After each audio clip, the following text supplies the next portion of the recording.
Governor Perry, with your indulgence, sir, I'd like to change the subject a little bit to China. According to U.S. officials, China is using cyber attacks to steal billions of dollars of intellectual property that is critical to this nation's economic success. Are we, sir, engaged in financial warfare with China?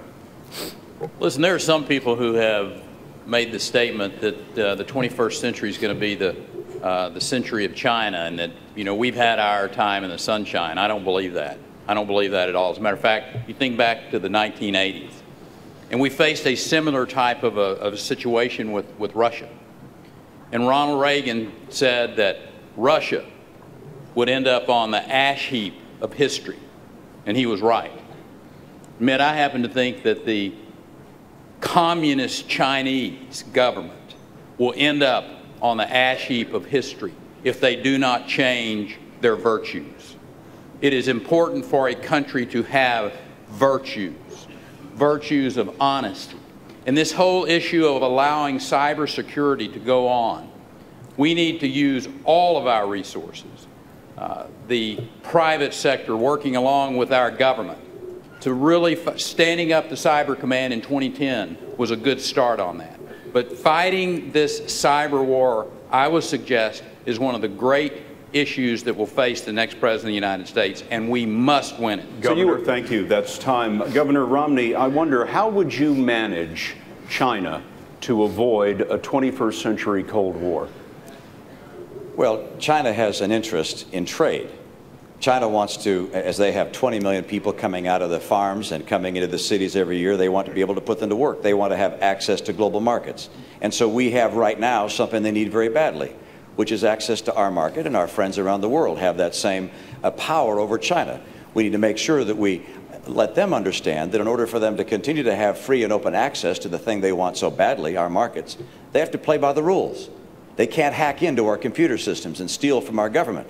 They can't steal from corporations. They can't take patents and designs, intellectual property, and duplicate them and counterfeit them and sell them around the world. And they also can't manipulate their currency in such a way as to make their prices well below what they otherwise would be. We have to have China understand that, like everybody else on the world stage, they have to play by the rules. And if they do, we'll have open trade with them and work with them, and they should in every way want to collaborate with us and not become a belligerent nation economically or militarily.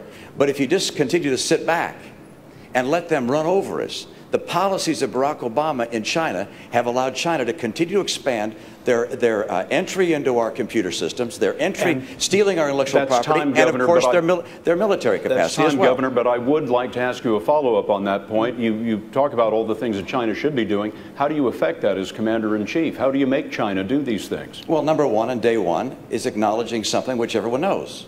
They're a currency manipulator.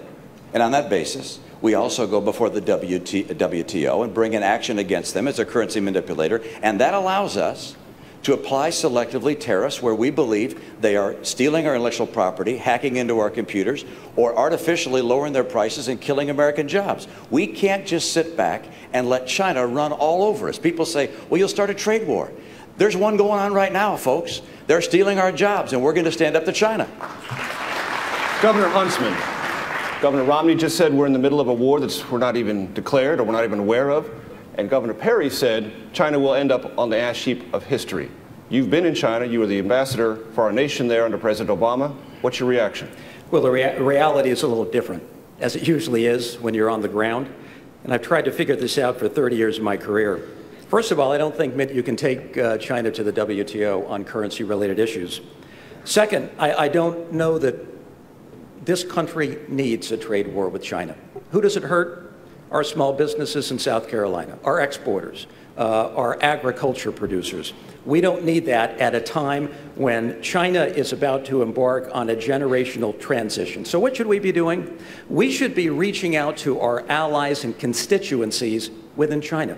They're called the young people. They're called the internet generation. There are 500 million internet users in Governor, China. We're going to have and 80 million bloggers, and they are bringing about change, the likes of which is going to take China down. We're going to have while to leave we it have there, an opportunity Governor. to go up and win back our economic Governor, manufacturing muscle. That's all I want to do as president. I thank you very much. We will be back with the Republican Commander-in-Chief debate from Wofford College in just a moment.